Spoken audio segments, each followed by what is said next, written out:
Coming to this conference is like drinking water out of a fire hose, isn't it?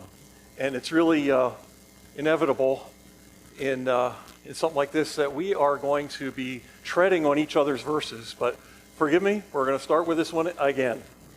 Cursed is the ground for your sake. In toil you shall eat of it all the days of your life. Both thorns and thistles it shall bring forth for you. And you shall eat the herb of the field. In the sweat face you shall eat bread till you return to the ground. You know, and we read this and we think, poor Adam. You know, all that tilling, all that plowing, the hot sun, you're plowing up rocks. What a rough deal. But where are you reading that? You're reading it here. We've had lunch. You're reading it at home in your morning devotions, before breakfast, after breakfast, at church, after breakfast, before you're going out to lunch with friends. You know, we read this with little concern about where our next meal is going to be coming from, or not having eaten for several days. I'd be very surprised if there's anybody in here who's missing meals on a regular basis. And so to our modern ears, we hear, in the sweat of your face, you're going to eat bread. And we think, yeah, you know, that old 9 to 5, oh, it's breaking my back. We have no idea. We don't have to go back in our history very long at all to find that mankind's existence was a constant struggle for food. Where is your next meal coming from? We didn't have storage like we have today. The storage was limited to a little bit of curing, some smoking, drying, fermentation. Canning wasn't invented until the 1800s, or around 1800, right in time for the Napoleonic Wars. And since then, food has become abundant and widespread. Not to mention the productivity of farming that's increased. In ancient times, people did subsistence farming. They raised enough for themselves and were fortunate if they had a little bit more to go around. We have this. We don't worry about food here. And here's a little fun exercise for you to try sometimes. How many steps are you from food at any one time?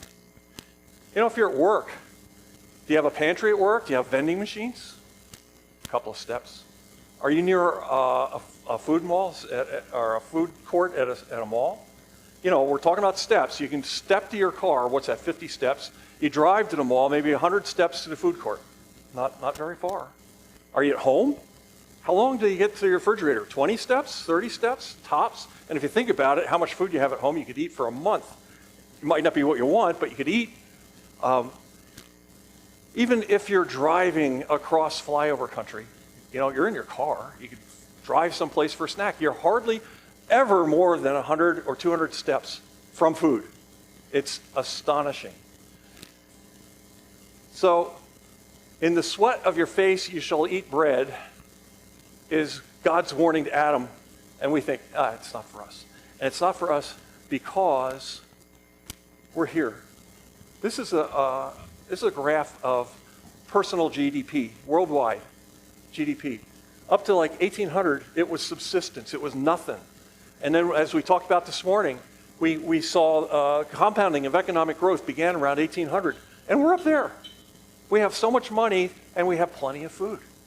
So the battle that's been going on around us for a couple of years has broken into the open with all this nonsense. And the opponents are no longer hiding their intentions. Our opponents, you got Schwab and Klaus in here, you'll own nothing and be happy. They are not pretending to be harmless. And so, as implied in our liberties get-together here, we are under attack. We are being besieged from inside and outside our government by the commies. And besieged is a great word for it. Here's a picture of a Portuguese city in Middle Ages being besieged. There's a big old siege engine approaching the walls to breach the walls. And we have siege engines today. We have drag queen story hours battering at the walls. We have mostly peaceful riots. We have questionable elections. All these things are banging at the walls. They are today's siege engines. But you know, just like in the old days, When a siege failed and a head-on attack, what did they have left? They had starvation. And so our premise here is that we are at war, and we need to prepare. So this is not going to be a hugely theological talk. We are going to talk about the plan that's coming into focus and how to try to prepare for that. So there is a plan coming into focus, and we've heard about this earlier today, about fires at food plants. Here are some just news articles. A small plane crashed shortly after takeoff into a General Mills plant, and this is from April of this year. A massive fire on Monday night destroyed parts of the Azure Standard headquarters.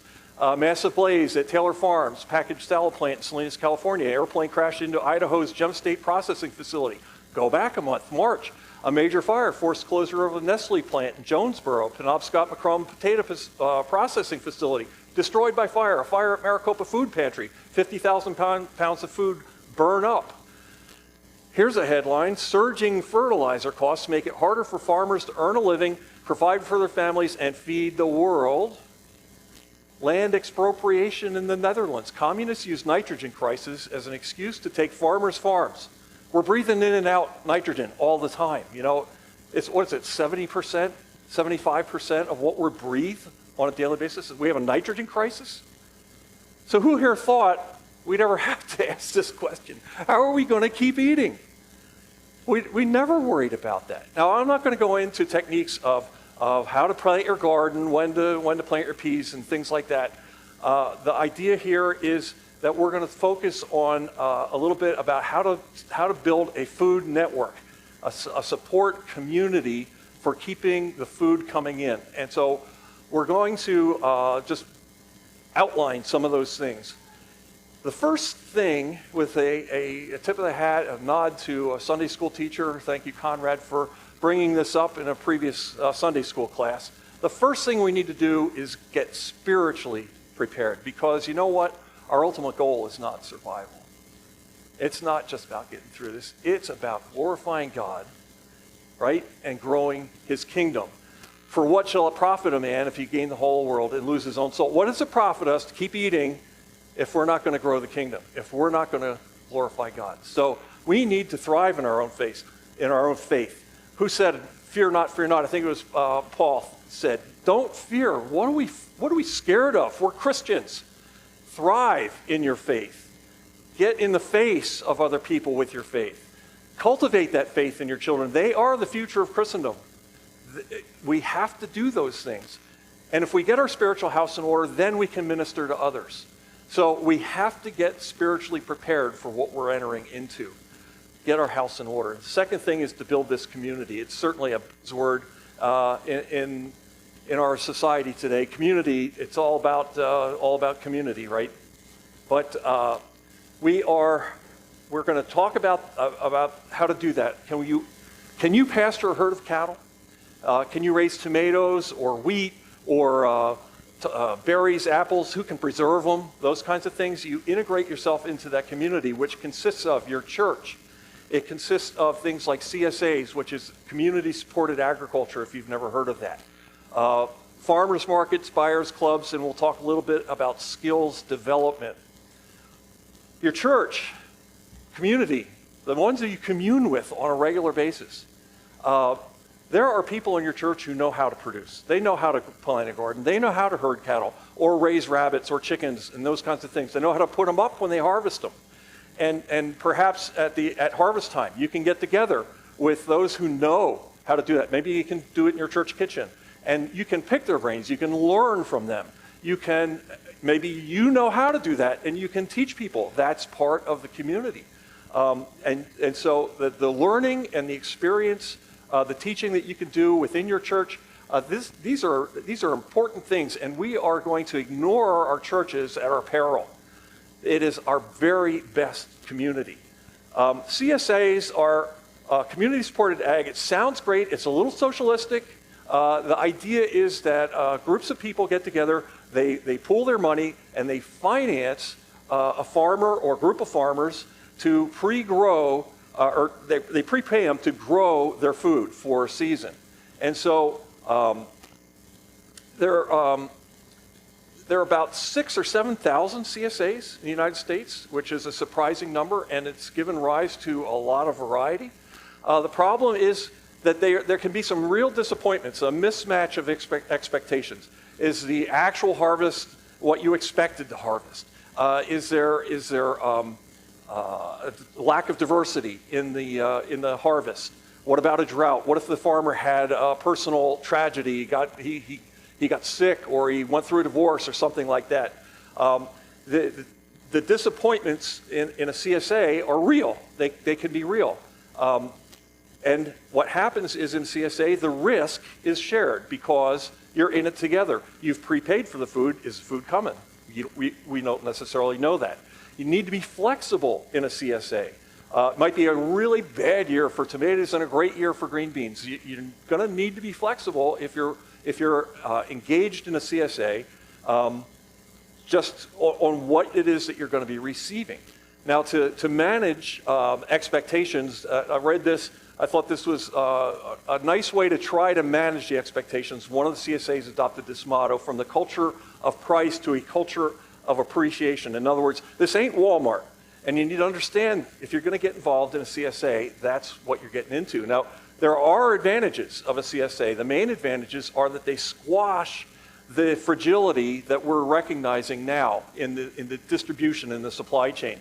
The processing, the interstate shipping, the storage, the distribution, the retail, it's all squashed to a local level. And that mitigates a lot of that risk. But as we mentioned, there are downsides. The downsides are seasonality or a poor harvest, the lack of choice and diversity, the mismatch of expectations. And because of there's 6,000 or 7,000 of these things, and because people are always pushing and pulling and shoving, there have been a lot of variations. There are boxed versus market style. Boxed CSA is when the farmer fills a box and here's what you got, take it or leave it. Well, it's not take it or leave it, you got to take it. And that's one of the things about a CSA, you got to take it. Is it veggies only? Is it organic, non-organic, single farm, multiple farm? The flexible week thing is where it comes into, what if you're not going to be around to take it? If you're not going to take delivery, they get a little cranky about that. So some people have developed flexible week CSAs so that you can plan ahead for your active life. Suppose you're going to be away for a couple of weeks. Some of the CSAs have outsourcings. Some have delivery, central pickup. Some have farm pickup. Farmer run versus shared management, where you have the prepayers and the farmers as a co-op arrangement to run it. Last thing about CSAs, it's really important to know yourself. Do you enjoy cooking? Do you like new vegetables? Are new vegetables fun, or are they another cloud of gloom on the horizon for you? You know, it's that you're going to see new vegetables in a CSA. Excess. Guilt is a major reason that people drop out of a CSA. They're guilty because they had so much stuff left over that they didn't know what to do with it. And so I'm not going to join again because I hate to waste it. And whether or not you can stand the shared risk. The flip side, or a different way of going, is a farmer's market. We're blessed here in Lancaster and Berks counties to have farmers markets that we can go to. These stand holders are local. They're local businessmen. If they're not selling their own goods, they're still local. And the stand holders normally have their own outlets, their own stores.